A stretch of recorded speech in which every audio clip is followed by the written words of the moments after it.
ही 6 लक्षणे सांगतात की तुमच्या घरात कुलदेवी जागृतपणे निवास करते.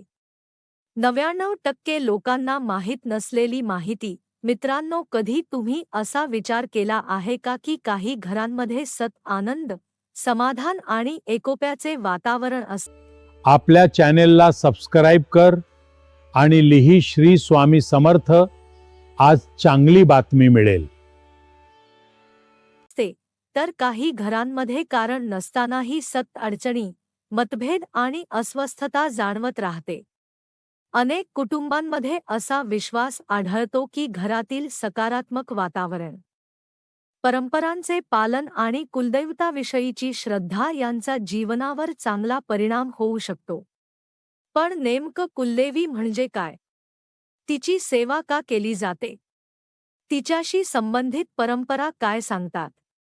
आणि कोणत्या गोष्टी श्रद्धेनुसार महत्त्वाच्या मानल्या जातात? आज आपण याच विषयावर सविस्तर माहिती जाणून घेणार आहोत.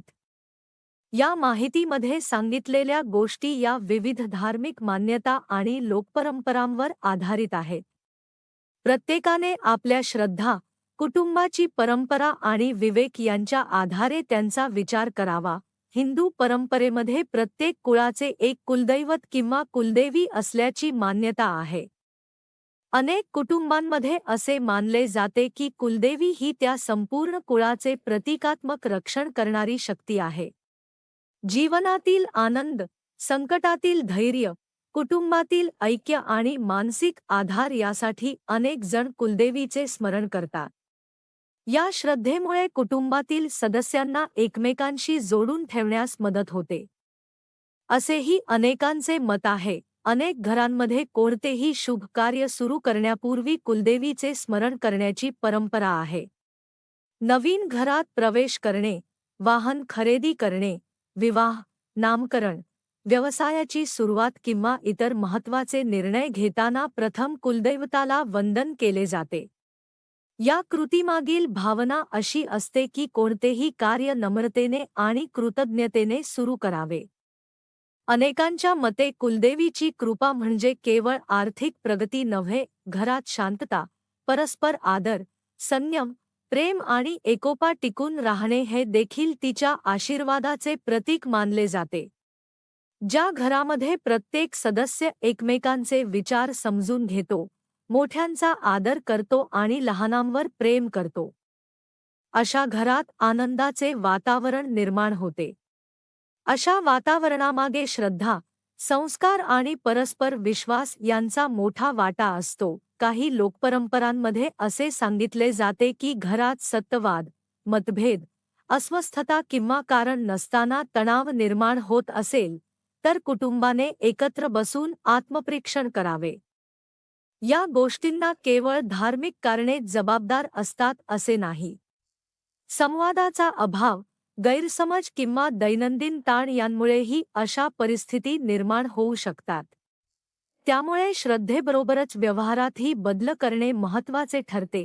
अनेक कुटुंबांमध्ये वर्षातून किमान एकदा कुलदेवीच्या मंदिरात जाण्याची परंपरा आहे. काही जण नवरात्रीमध्ये जातात, तर काही पौर्णिमा किंवा इतर शुभ दिवशी दर्शन घेतात.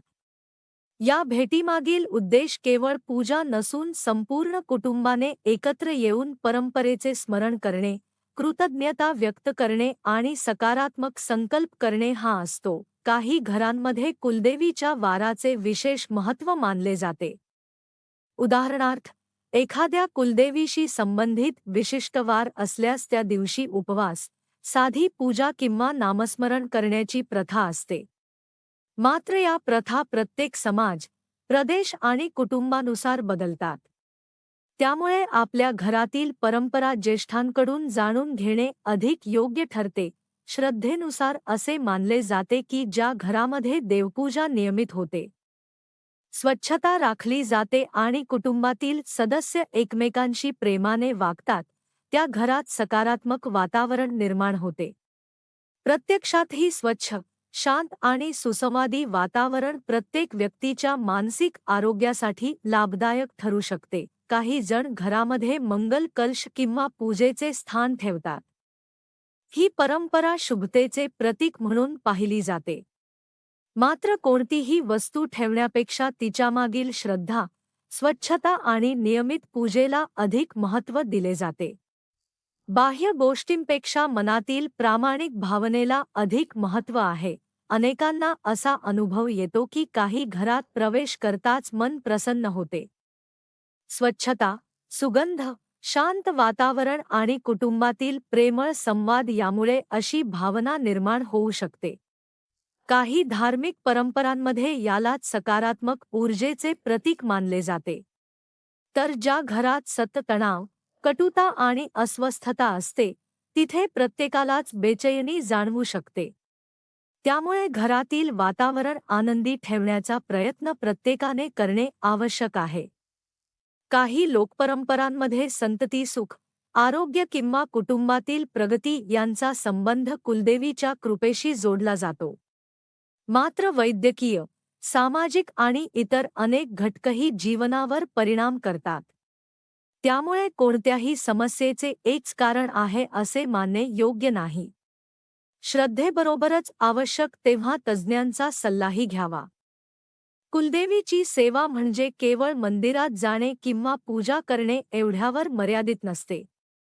घरातील ज्येष्ठांचा सन्मान करणे, गरजूंना मदत करणे, प्रामाणिकपणे वागणे, सत्याचा मार्ग स्वीकारणे आणि आपल्या कुटुंबाच्या परंपरेचा आदर राखणे ही देखील अनेकांच्या मते कुलदेवीप्रती खरी सेवा मानली जाते.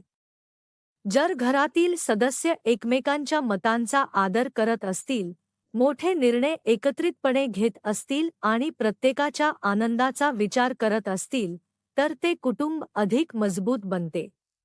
अशा घरात श्रद्धा आणि संस्कार यांचा सुंदर समतोल दिसून येतो. अनेकांच्या मते हाच कुलदेवीच्या कृपेचा खरा अर्थ आहे. जीवनात अडचणी येणे ही नैसर्गिक गोष्ट आहे. कोणत्याही व्यक्तीच्या आयुष्यात संकटे येऊ शकतात. श्रद्धेमुळे त्या संकटांना सामोरे जाण्याचे धैर्य मिळू शकते, असा अनेकांचा अनुभव असतो. मात्र प्रत्येक यश किंवा अपयश केवळ धार्मिक कारणांवर अवलंबून असते असे म्हणता येत नाही. प्रयत्न, संयम, योग्य निर्णय आणि सकारात्मक विचार यांनाही तितकेच महत्त्व आहे.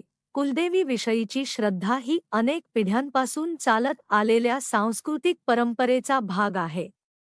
या परंपरांमुळे कुटुंब एकत्र राहते, मोठ्यांचा सन्मान राखला जातो आणि पुढच्या पिढीपर्यंत संस्कार पोहोचतात. त्यामुळे या परंपरांचा आदर करताना विवेकही तितकाच महत्त्वाचा आहे. शेवटी एवढेच लक्षात ठेवा की कोणतीही पूजा, व्रत किंवा परंपरा यांचा खरा उद्देश मनात नम्रता, कृतज्ञता, प्रेम आणि सकारात्मकता निर्माण करणे हा आहे. जर घरात परस्पर आदर, विश्वास, प्रेम, स्वच्छता, प्रामाणिकपणा आणि चांगले संस्कार असतील तर तेच सर्वात मोठे शुभ लक्षण मानले जाऊ शकते. कुलदेवीवरील श्रद्धा अनेकांना मानसिक आधार आणि आत्मविश्वास देते. त्यामुळे आपल्या परंपरेचा सन्मान करत, अंधश्रद्धा टाळत आणि विवेकाने जीवन जगणे हेच सर्वात महत्त्वाचे आहे.